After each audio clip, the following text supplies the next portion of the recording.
Hello दोस्तों, कैसे हैं आप सारे लोग। आई होप आप सारे अपने अपने घरों में मौज ले रहे होंगे।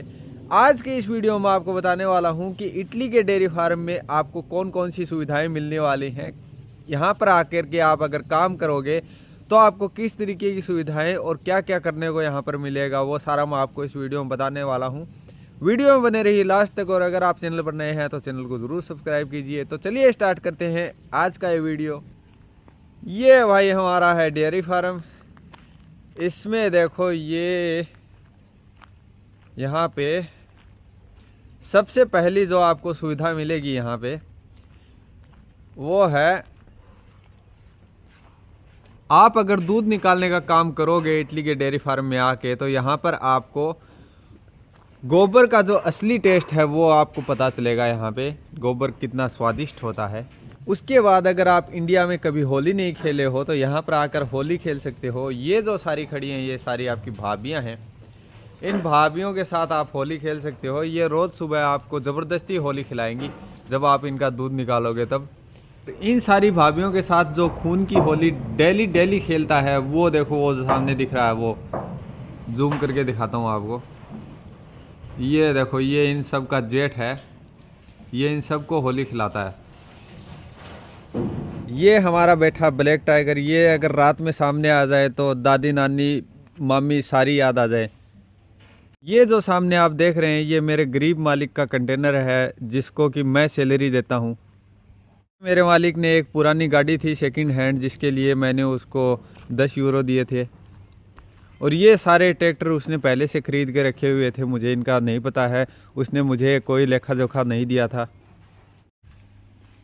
ये उसने पुराना सा एक फ्रिज दिया हुआ है मुझे। ये सही काम करता है लेकिन मज़े वाली बात नहीं है, छोटा है। ये फ्रीज़र है इसका, इसमें मैंने सामान रखा हुआ है। ये बोतल पड़ी है 2-3 साल से, पता नहीं कब की, मैंने निकाली नहीं। ये एक मकान बना हुआ छोटा सा, इसमें रहने की परमिशन नहीं है। कितना अच्छा मकान बना रखा है, इसमें रहने की परमिशन नहीं है। उस कंटेनर में पटक रखा है मुझे, और ख़ुद भी कंटेनर में पड़ा हुआ है। भाई ये मकान क्यों बना रखे हैं तुमने। ये इसने बाथरूम बना रखा है। इतना बड़ा बाथरूम है कि जिसमें कि पूरी बारात रुक सकती है। इतना बड़ा बाथरूम किस काम का भाई। यहाँ पे अभी अंधेरा हुआ पड़ा है, लाइट भी नहीं है यहाँ पे।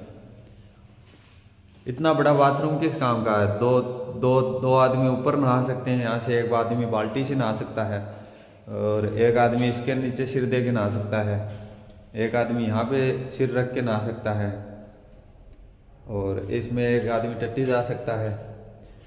लेकिन धोने का नहीं है।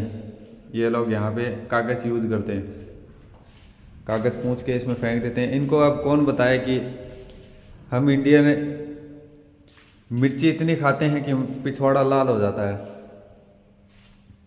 बाथरूम बनाया है इसने, उससे अच्छा एक छोटा सा मकान बना देता जिसमें कि मैं रह लेता। उसने कंटेनर बना दिया है जिसमें अगर गर्मी पड़ेगी तो इतनी भयंकर हालत हो जाती है कि बस पूछो मत। ये हमारा एंट्रेंस है किचन का।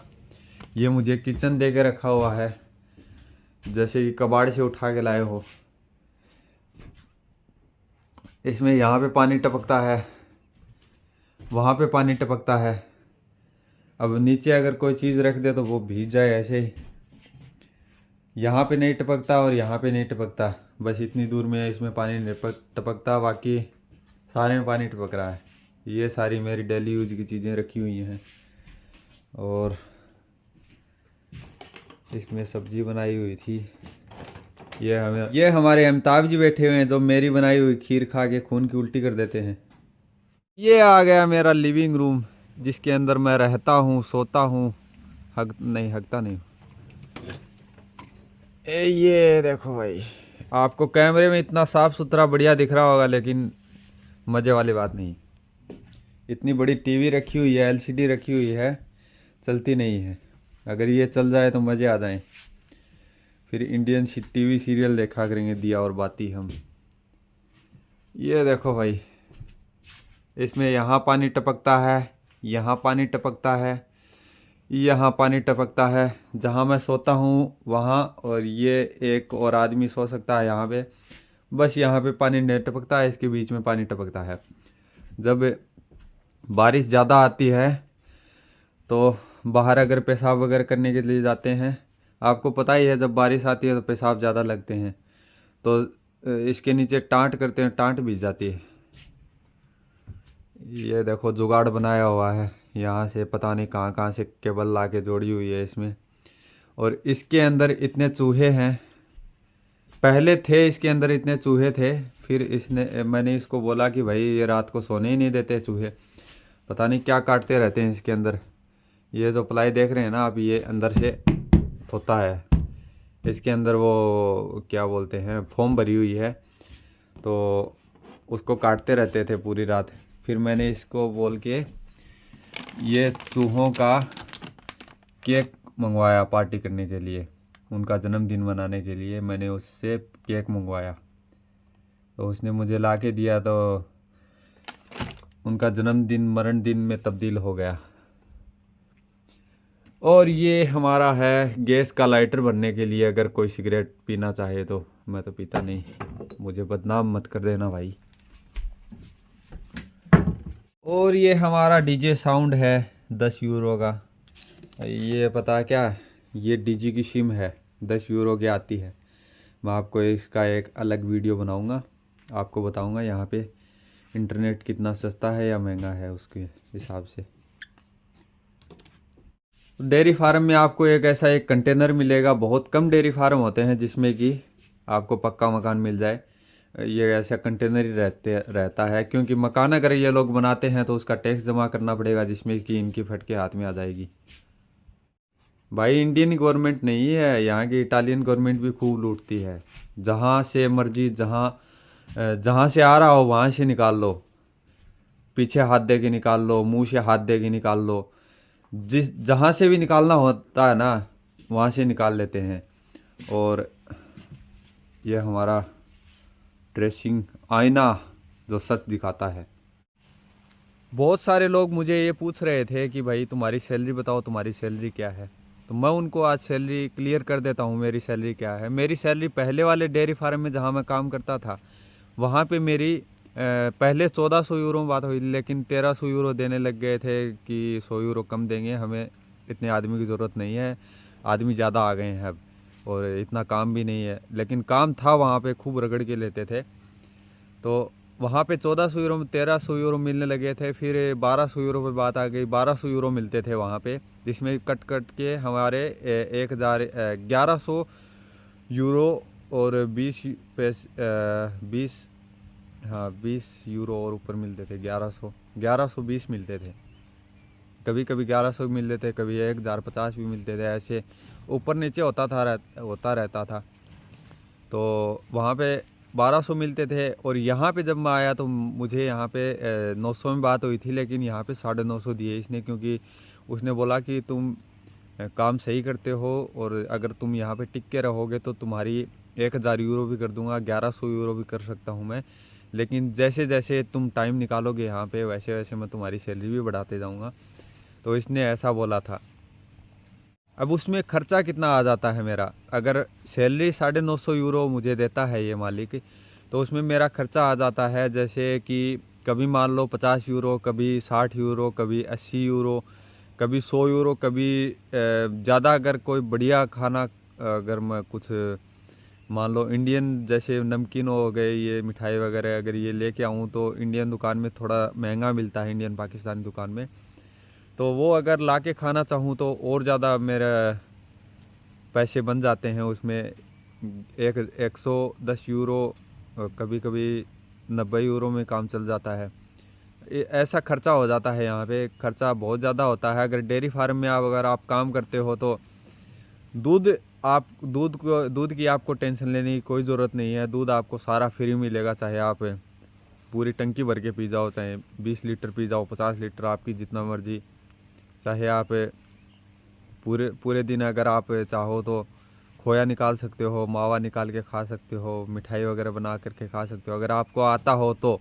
आप इंडिया से, तभी मैं बोलता रहता हूँ आपको, अगर आप इंडिया से सीख करके आओगे मिठाई वगैरह बनाना तो आप यहाँ पर आकर के इन डेयरी फार्म में मिठाई बना बना के बेचो, खूब भाई पैसे ही पैसे, एकदम मज़ा आ जाए।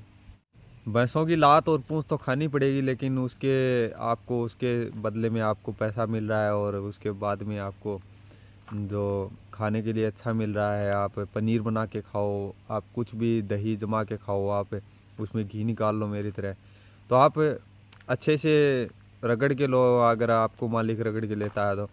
वैसे ये वाला मालिक है बहुत हद तक सही है, ये ज़्यादा कुछ इतना भी बोलता नहीं है। और अगर मैं सुबह उठता हूँ 5 बजे उठ जाता हूँ, अगर मैं 6 बजे उठ जाता हूँ, अभी तो काम बहुत कम हो गया, मैं 6 बजे उठता हूँ और 7 बजे तक 6:30 बजे तक मैं जो भैंसों का दूध निकालना स्टार्ट करता हूँ। भैंसों को फिर अंदर बाड़े के अंदर डालना होता है, उसके बाद दूध निकालना स्टार्ट करता हूँ। और उसके बाद में क्या आ गया मुँह में, अगर उसके बाद में 6 बजे 6:30 बजे से लेकर के 9 बजे तक दूध निकालना चलता है। उसके अंदर फिर डांस चलता है, यहाँ पे मुंजरी बोलते हैं, लेकिन मुजरा ही बोलता हूँ मैं तो, क्योंकि अंदर पूरा डांस करना पड़ता है, पूरे एक एक तन बदन खुल जाता है अंदर जाते हैं तो। फिर दूध निकालने के बाद में दूध उसको चढ़ाना होता है फ्रिज के अंदर, फ्रिज में डालना होता है। उसके बाद में दूध ठंडा होता है, ठंडा हो जाने के बाद में वो गाड़ी वाला लेने आता है, तब तक हमें बाहर ही रहना होता है। और ये मालिक तो कुछ नहीं बोलता है, इसका जो लड़का है ना वो खुद ही काम करवा देता है, जो दूध डालने का काम है वो खुद ही करवा देता है, बाहर का सारा काम वो खुद ही करता है। बस मुझे काम करना होता है दूध निकालने का, और जो भैंस के छोटे बच्चे होते हैं उनको दूध पिलाने का काम। और जो गोबर साफ़ करता है, तो जो कोने कोने में गोबर रह जाता है उसको बेलचे से साफ़ करने का काम थोड़ा बहुत होता है कोने कोने में बस। और जो पानी भर जाता है उसको थोड़ा निकालने का काम करना पड़ता है। बस यही छोटे मोटे काम होते हैं। सुबह 3 से 4 घंटे मान लो, और शाम को 2 या 3 घंटे, 3 घंटे लास्ट है बस। 3 घंटे के बाद में कोई काम नहीं है। शाम को मैं स्टार्ट करता हूँ 3 बजे, मैं उठता हूँ 3:30 बजे तक मैं घूमता फिरता मज़े लेता। और उसके बाद में जाता हूँ मैं भैंसों को बंद करने के लिए। फिर 4 बज जाते हैं, 4 बजे मैं स्टार्ट करता हूँ अपना काम। और स्टार्ट करने के बाद में 4 बजे से लेकर के 5 बजे, 6 बजे, और फिर 6:30 बजे, 7 बजे तो मैं रूम पे आ जाता हूँ। 7 बजे रूम पे आ जाता हूँ, फिर कोई काम नहीं है मेरा।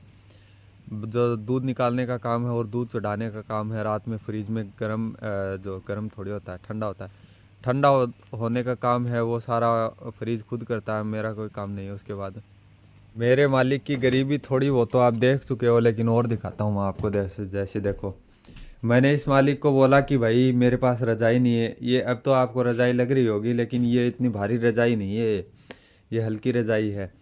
और जब मैं और मेरा भाई दोनों यहाँ पे सोते थे, तो 2 मेरे भाई को चाहिए, 2 मुझे चाहिए। उसके बाद में भी सर्दी नहीं रुकती है, क्योंकि इस रज़ाई में क्या सर्दी रुकेगी। देखो इसमें, देखो इसमें उजाला दिख रहा है, देखो दिख रहा है ना। तो मैंने इसको बोला, इस मालिक को, कि भाई मैं रजाई ओढ़ के सोता हूँ, उसमें उजाला दिखता है। तो ये मुझे क्या कहता है कि लाइट बंद कर दिया करो।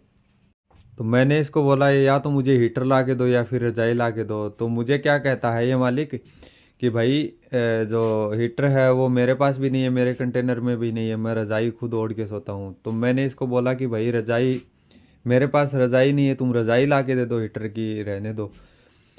तो मुझे क्या कहता है कि मैं खुद रज़ाई में सोता हूँ और फिर जैकेट ओढ़ के और सोता हूँ एक रज़ाई में, और नीचे जो जुराबें आती है ना, ये वाली मोटी वाली, ये पहन के सोता हूँ। तो मैंने इसको बोला कि भाई तुम मेरे से ले लो 100 यूरो, और तुम खुद पहले अपना जुगाड़ कर लो, फिर मुझे मेरे को ला के दो चाहे ना दो, कोई दिक्कत नहीं है, तुम्हारा तो हो कोई जुगाड़। फिर जब मैंने इसके लड़के को बोला, तो वो बोलता है कि भाई मैं तुम्हें रज़ाई ला के दे दूँगा, कोई दिक्कत नहीं है। तो मैंने इसको बोला, अगर तुम्हारे घर पे अगर रज़ाई नहीं है, तो तुम जो ये रोड के किनारे फेंक जाते हैं ना लोग, नई नई रज़ाई फेंक जाते हैं, बहुत से सारी जगहों पे फेंक जाते हैं रज़ाई, कोई टीवी फेंक जाता है, कोई पंखे फेंक जाता है, कोई कुछ फेंक जाता है। तो मैंने इसको बोला कि तुम वो उठा के ले आना। तो ये मुझे बोलता है कि वो वाली मत उठा के लेना, मैं तुझे वो वाली नहीं ला के दूंगा, उसमें एलर्जी हो जाएगी, तुम्हारे कोई प्रॉब्लम हो जाएगी, तुम्हारे इन्फेक्शन हो जाएगा। तो इसने मुझे कहा कि भाई मैं तुम्हें मोटी रज़ाई ला के दूंगा। ऐसी मोटी। तो मैं खुश हो गया, मेरा भाई भी खुश हो गया। मेरा भाई भी यहाँ पे पहले रहता था, अब तो वो दूसरी जगह पे काम ढूंढने के लिए, काम करने के लिए गया है। तो ये बोला कि मोटी वाली रजाई ला के दूंगा मैं तुम्हें। तो जब हम दोनों खुश हो गए, एक दिन हो गया खुश हो रहे हैं भाई, मज़ा आ रहा है कि भाई रजाई मोटी वाली ला के देगा, चलो हीटर नहीं है तो कोई नहीं, रजाई से तो काम चल जाएगा। तो रजाई इसने कौन सी ला के दी है, ये वाली। भाई ये मोटी रजाई है क्या, देखना। तो मैंने इसको बोला कि भाई इससे मोटी तो हमारी चटाई आती है, जिसको अगर तुम ओढ़ करके सो जाओगे बाहर भी, तो भी तुम्हारी सर्दी इतनी बढ़िया रुक जाएगी, कोई सर्दी नहीं लगेगी तुमको। बताओ, ये रजाई ला के दी है इसने। और एक ये वाली रजाई ला के दी है, बोले तुम दोनों भाइयों के लिए एक एक। और इसको अगर ओढ़ के सो जाए तो चारों तरफ से खुला रह जाएगा, बस पेट पेट इससे ढकेगा। ये वाली रजाई ला के दी है, देखो। मैंने इसको फिर दूसरी बात की, मैंने इसको फिर बोला कि भाई मेरे सर्दियों में हाथ ठंडे होते हैं। तो ये खुद का हाथ मेरे ऐसे करके ऐसे गाल पे लगा के दिखा रहा है कि देख, ये तेरे से ज़्यादा ठंडा है। अरे भाई, ये नहीं बोल रहा हूँ मैं कि, ये थोड़ी बोल रहा हूँ कि तुम्हारे भी हाथ ठंडे हो रहे हैं, मुझे ग्लव्स ला के दो भाई, उसके लिए मैं बोल रहा हूँ तुमको। भाई ये सारी आपको अगर वीडियो अच्छा लगा हो तो वीडियो को लाइक ज़रूर करें। ये सारी बातें होती रहती हैं हमारे साथ, कोई ज़्यादा बड़ी भारी बात नहीं है। हम 6,500 किलोमीटर दूर यहाँ पे बैठे हैं, तो कोई बात नहीं, हो जाती है तो आदमी है, सह लेंगे। भाई यही था आज का मेरा ये वीडियो। तो अगर आपको वीडियो पसंद आया तो वीडियो को लाइक ज़रूर करें। यही सारी सुविधाएं मिलती हैं बस, और क्या है, बस ये देखो, यही सारी है सुविधाएं। तो वीडियो को लाइक ज़रूर करें, चैनल को शेयर करें, सब्सक्राइब करें। तो मिलते हैं आपसे अगले वीडियो में, तब तक के लिए take care and bye bye.